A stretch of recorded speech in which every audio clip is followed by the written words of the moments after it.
Glória a Deus. Eu sei que você já chegou aí de manhã cedo, você que chegou antes do almoço, depois, já foi abençoado por várias palavras, vários louvores que já foram liberados nesse lugar. Eu gostaria de convidar você a se tomar seu lugar aqui agora.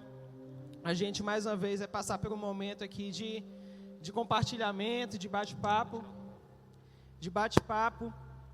sobre temas que tem algumas vezes provocado inquietação na gente, ou então deixa a gente sem resposta, ou então deixa a gente pensativo sobre algumas coisas que você e eu temos que lidar 24 horas aí, seja no trabalho, na faculdade, em casa, ou próprio na igreja. E aqui é um tempo de compartilhar, é um tempo da gente receber de pessoas que sabem um pouco mais da gente, que tem mais vivência e que pode somar a gente naquilo que eles têm. Então, eu gostaria de convidar aqui o pastor Márcio Bandeira, a Johanna, missionária, para compor aqui, para a gente aprender mais um pouco, amém? Você pode receber eles com a salva de palmas?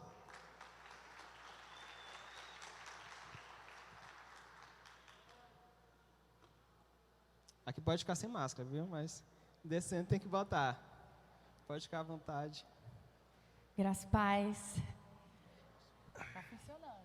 Olha, tá funcionando. Boa tarde, povo de Deus, graça e paz. Gostaria de agradecer mais uma vez a presença de vocês. São pessoas muito especiais e que têm algo para somar, para compartilhar conosco.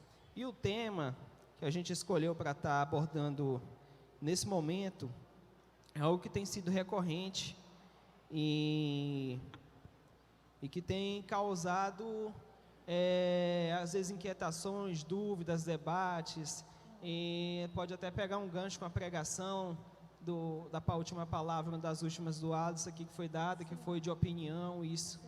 E com essa revolução de comunicação, de transferência de informação, às vezes nós somos pegos de saia justa, né?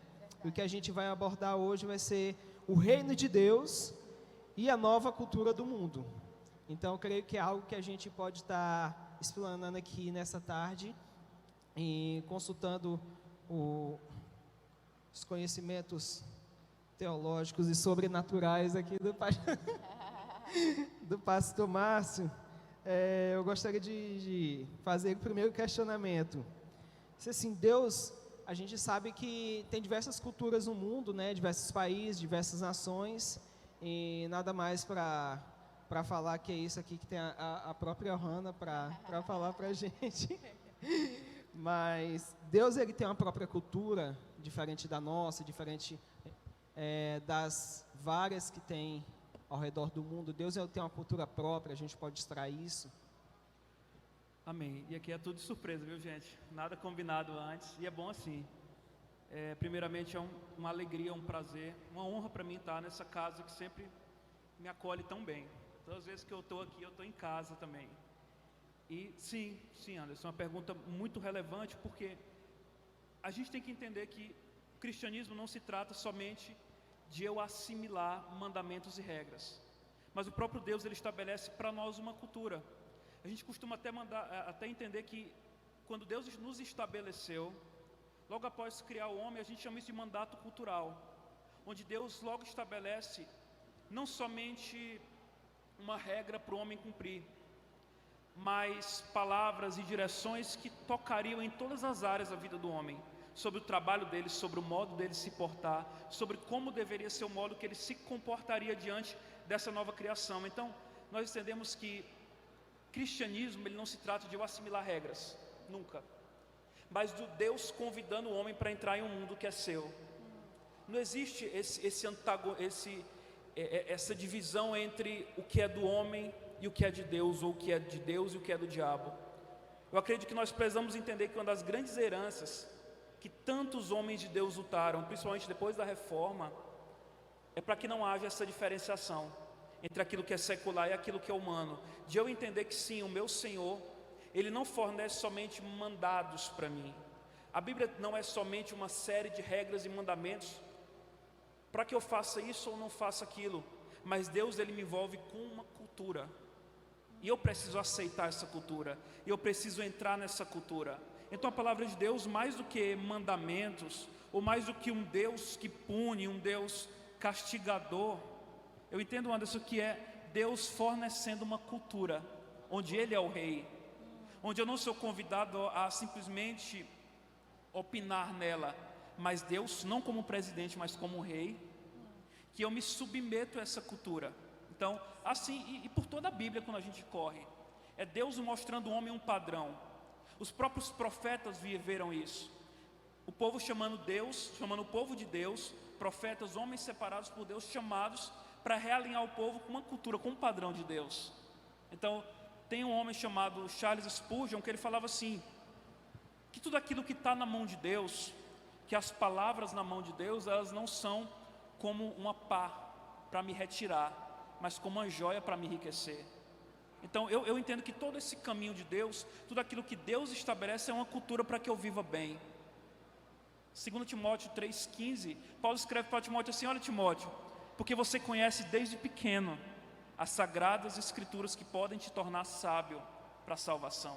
Então há um padrão de Deus, há um mundo de Deus, há um reino de Deus, onde ele é formado por uma cultura que vai chocar com a cultura desse mundo. Sim. Então não tem como eu andar de mãos dadas com essas duas culturas. Deus me fornece uma cultura, e até o próprio significado, já finalizando, da palavra cultura fala isso. Cultura não é somente algo que eu faço, mas são todas as estruturas que estão ao meu redor, desde a minha fé, das relações de trabalho, dinheiro, da mídia, da moral, e aquilo que eu estou vivendo. Então Deus tem, e a palavra de Deus é esse grande espelho, e o Espírito Santo, nós que cremos que o Espírito se move entre nós, nós estamos numa casa que é presidida pelo Espírito. Nós cremos que, aliado à palavra do Senhor e ao Espírito Santo e povo de Deus, tem verdades que elas estão tão debaixo do nosso nariz que a gente tem dificuldade de entender, e ela está literalmente debaixo do meu nariz. Aqui é a cultura do céu. A cultura do reino não é feita somente de eventos como esse, mas a cultura de Deus é o chamado do Senhor para que agora eu viva o mundo de Deus, que Ele me convida a entrar e que vai tocar todos os aspectos da minha história, todos. A Bíblia não fala de tudo, mas ela tem resposta para toda e qualquer área da minha vida. Então sim, Deus tem uma cultura, Ele agora, Ele me convida a entrar nela, Ele ainda me convida a entrar nela. Obrigado. De fato foi uma explicação bem profunda, e Deus ele tem uma forma, né, de traçar para a gente viver nesse mundo. Isso não são coisas pontuais, né? Isso, faça isso, não deixe de fazer isso, que nem era antigamente, mas é todo um direcionamento que abrange a nossa vida. E a gente também sabe, a Bíblia fala que o mundo jaz do maligno, né? E diversas vezes até Paulo vai falar que a gente não é desse mundo, a gente está apenas de passagem. E às vezes um grande dilema é como obedecer a Deus num mundo que já está perdido. Como obedecer a Deus num mundo que eu sei que vai ficar e vai ser corroído. E esse é um grande questionamento, é algo que consome a gente. E eu gostaria, se pudesse, Johanna, tecesse algum direcionamento para a gente. Graça e paz. Para quem me conhece ou talvez me segue, eu gosto muito falar sobre culturas, né? Eu já morei algum tempo fora e sou casada com um estrangeiro. E vivo muitas diferenças culturais, mas como o pastor Márcio falou, sim, existe uma cultura do reino. Existe uma cultura do reino que onde quer que você for na China, você for na Inglaterra, você for nos lugares mais escondidos, você vai ver, onde você achar um cristão, vai ter algo em comum entre você e ele por causa da cultura do reino. Mas existem coisas que vão ser diferentes. Por exemplo, hoje eu estou aqui sentada com uma calça rasgada. Olha isso. Eu estou com a calça rasgada, eu estou de chinelo, eu estou mostrando os meus ombros. E existem algumas culturas que eu não poderia fazer isso. Eu não poderia sentar no púlpito mostrando um pouco com a calça rasgada. São culturas que são coisas pequenas, mas não refletem no reino, não é? E eu acho muito interessante isso para nós. Às vezes você tem um chamado missionário, você precisa entender isso, que existem coisas pequenas e que faz parte de uma cultura que você tem que se adaptar. Por exemplo, na Holanda todo mundo almoça pão com queijo. Aí você fala, isso é parte de uma cultura diferente, mas isso não afeta. Se meu esposo come pão com queijo no almoço e eu como arroz, feijão e carne, é diferente, mas não afeta a nossa cultura do reino, né? A pergunta que você fez foi como obedecer a Deus em um mundo perdido. Eu vou falar a minha experiência, né? E eu sou bem nova. E a minha experiência aprenda com mais velhos também. Mas obedecer a Deus em um mundo perdido não é fácil. Mas o que me ajudou e que acho que nos ajuda até hoje, todos nós, é colocar Deus em primeiro lugar. Colocando Deus em primeiro lugar, a palavra de Deus fala: busquem, pois, em primeiro lugar o reino de Deus e a sua justiça, e todas as coisas lhe serão acrescentadas. Então, eu digo, obedecer a Deus em um mundo perdido é muito difícil. Por quê? Porque as pessoas não vão concordar com algumas coisas, com às vezes a maneira que você faz. Então você começa a avaliar. Eu tenho valores diferentes, mas na minha balança, o que vale mais? O que Deus diz é mais importante do que as pessoas dizem. Então nessa balança é que nos ajuda a obedecer a Deus em um mundo perdido, né? Em poucas palavras. É isso mesmo. A gente tem desafios e a gente sempre vai ser colocado à prova para escolher. Ou a gente escolhe obedecer a Deus, ou a gente escolhe se amoldar, né? Estava até lembrando que a Damires tinha falado aqui agora de manhã. Sim. E assim, a gente também sabe, como foi falado aqui já, sobre os meios de comunicação, diversos ensinamentos que têm se propagado, seja com as mídias sociais, YouTube, Twitter, Instagram, Facebook, e a gente sabe que muitas vezes se revelam pessoas propagando ensinamentos que não muitas vezes não se encaixam de acordo com o padrão bíblico, sim, né? E eu gostaria de perguntar para o pastor Márcio, como é que a gente faz para não ser enganado por esses conceitos do mundo, né? Às vezes algo parece que está bíblico, está indo no caminho de Jesus, mas a gente chega lá no final e parece que não é meio aquilo, não está casando com a Bíblia. E como a gente fugir disso, do engano? É verdade. E eu acredito que o tema que a gente tem trabalhado no decorrer de todo esse dia de congresso, ele é muito relevante. Porque a gente está caminhando. E a Johanna e o Johan, que estão convivendo, são cidadãos do mundo hoje, a gente percebe, esse é um mundo que precisa de respostas. Eu acredito que nós, como igreja, temos essa responsabilidade de trazer respostas para o mundo.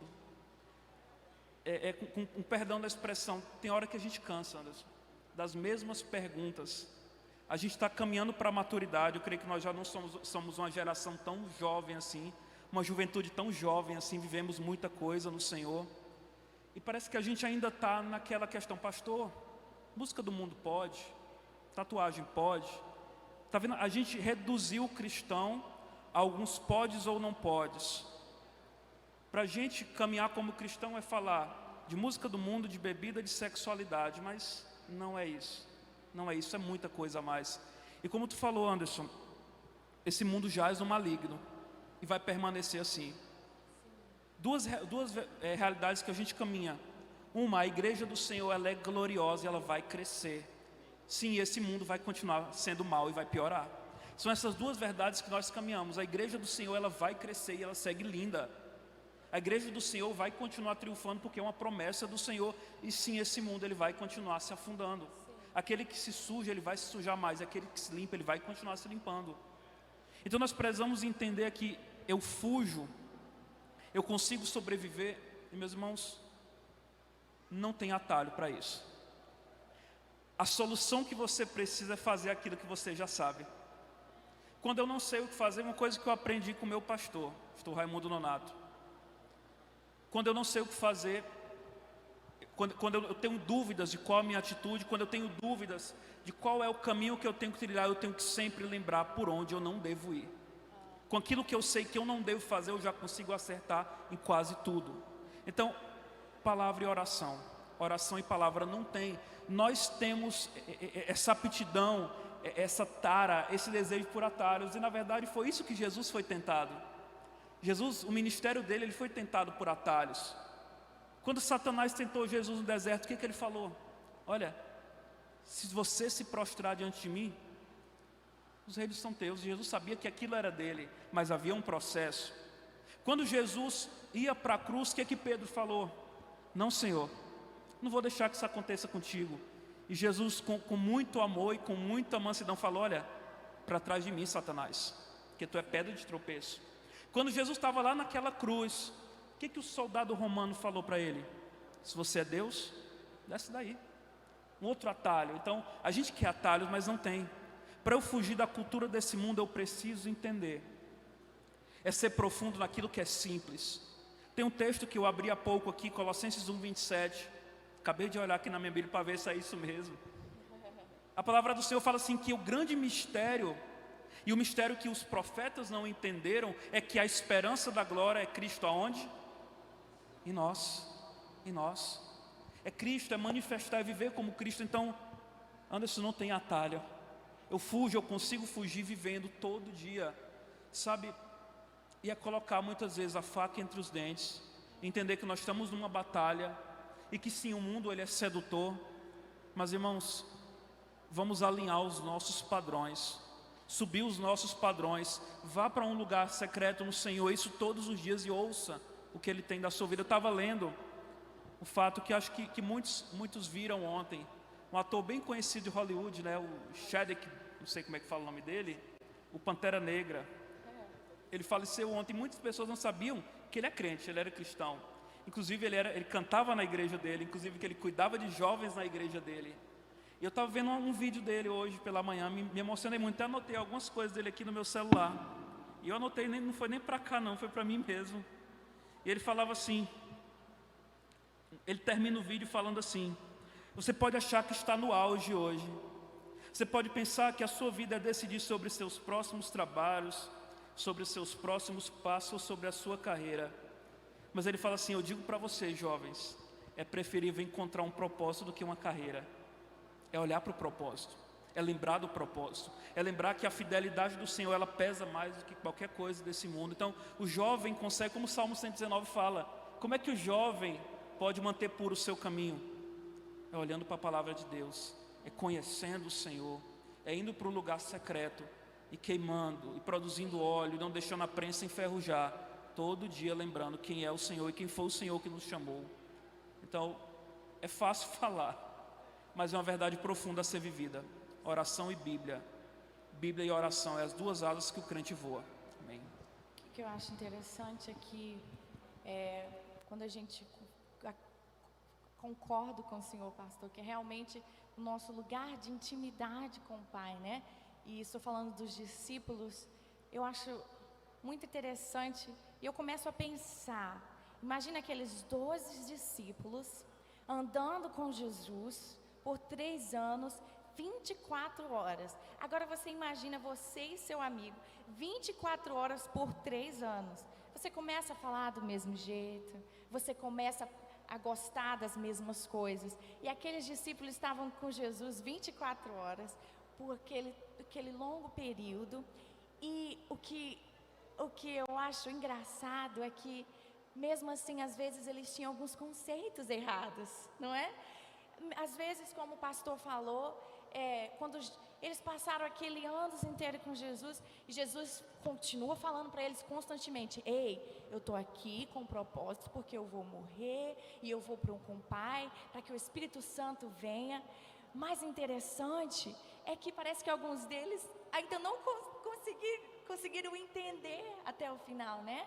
Então, eu acho que existem momentos que nós também Às vezes vamos ter alguns conceitos errados, mas existe uma diferença que a gente vê das pessoas na Bíblia, como Davi, que algumas, como Alisson, como o pastor Alisson falou hoje, que teve algum momento que ele se enganou, ele teve uma opinião errada, que não era a opinião de Deus, mas o que nos torna diferente,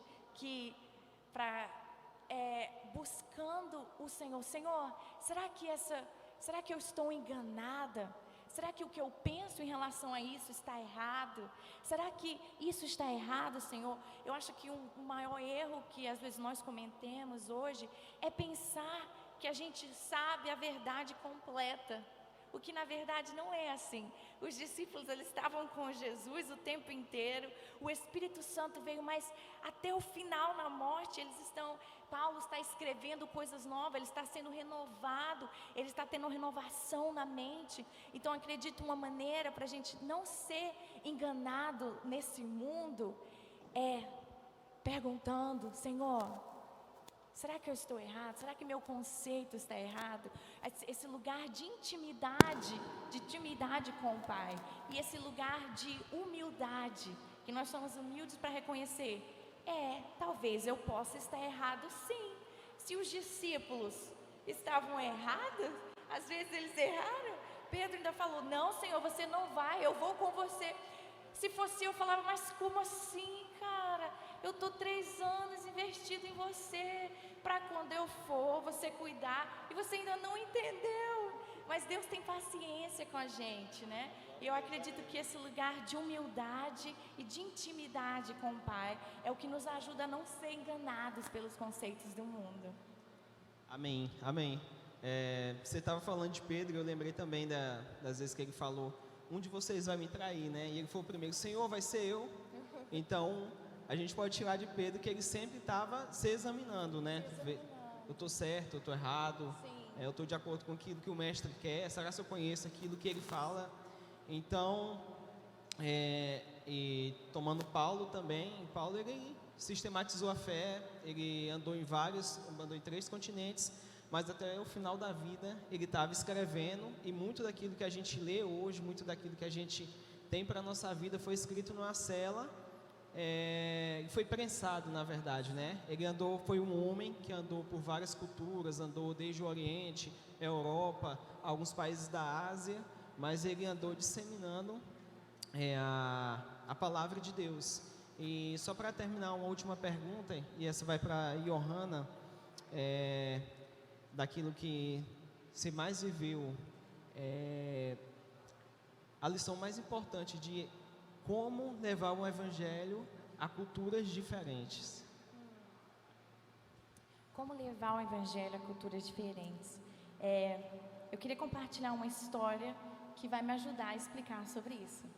Eu tenho uma amiga missionária, uns amigos missionários, o nome dela é Henrique Henriqueta, talvez algumas pessoas conheçam. Eles são missionários há 14 anos na Albânia. E logo quando eles chegaram lá, eles fizeram muitos cursos, né? Muitos treinamentos, para quando chegar lá no país, botar para quebrar. E aí eu sei que quando ela chegou lá, ela se encontrou com uma senhora, ela foi fazer uma visita, né? Missionários fazem muitas visitas, e ela foi fazer uma visita numa senhora. E quando ela chegou na casa dessa senhora, ela se deparou com algo diferente que ela via no Brasil. A mesa daquela senhora era uma mesa de madeira, igual a nossa, mesa de cozinha, só que essa mesa era pequena. Como é que chama isso aqui? As pernas da mesa era pequena. E essa missionária Henriqueta minha amiga ficou espantada. Como assim? Uma senhora, toda hora que ela vai comer, ela tem que se abaixar para pegar a comida da mesa, a coluna dela vai acabar. O que acontece? Foi que essa missionária Henriqueta falou: eu vou botar para quebrar agora, eu vou dar uma mesa cara e boa para ela. Então eles juntaram um dinheirinho e deram uma mesa para essa senhora. E foi felicidade, né? E alguns dias depois, o pastor e missionário Henrique Henriqueta voltaram nessa casa novamente. E eles viram a mesa dele. Só que a mesa estava diferente. Ela tinha cortado as pernas da mesa nova também. que acontece? Ela foi criada daquela maneira. Então, na mente daquela senhora, o correto era ter uma mesa com as pernas pequenas.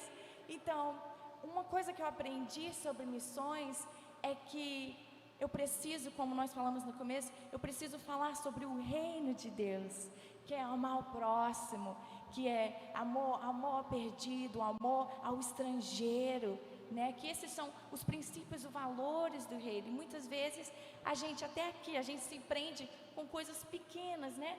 Ai, mas a sua mesa é diferente. Mas eu acredito que algo que me ajudou como ser missionária é focar amando naquela pessoa, mesmo ela usando saia e eu usando vestido, mesmo ela talvez tendo uma pele mais escura ou mais clara, mas aprender a talvez tirar um pouco dos meus conceitos, uma mesa, outras coisas, e aprender a valorizar o que realmente importa, que é as coisas do reino, a cultura do reino, né? E eu acredito que isso foi o que me ajudou a como pregar um evangelho em todo lugar, focando no que é do que é a cultura do reino, né? Os valores bíblicos. Amém, glória a Deus. Quantos foram abençoados, pessoal, com a vida desses dois monstros na fé? Queria que vocês dessem queria que vocês dessem uma salva de palmas para eles, tá? Obrigada. Obrigado, gente.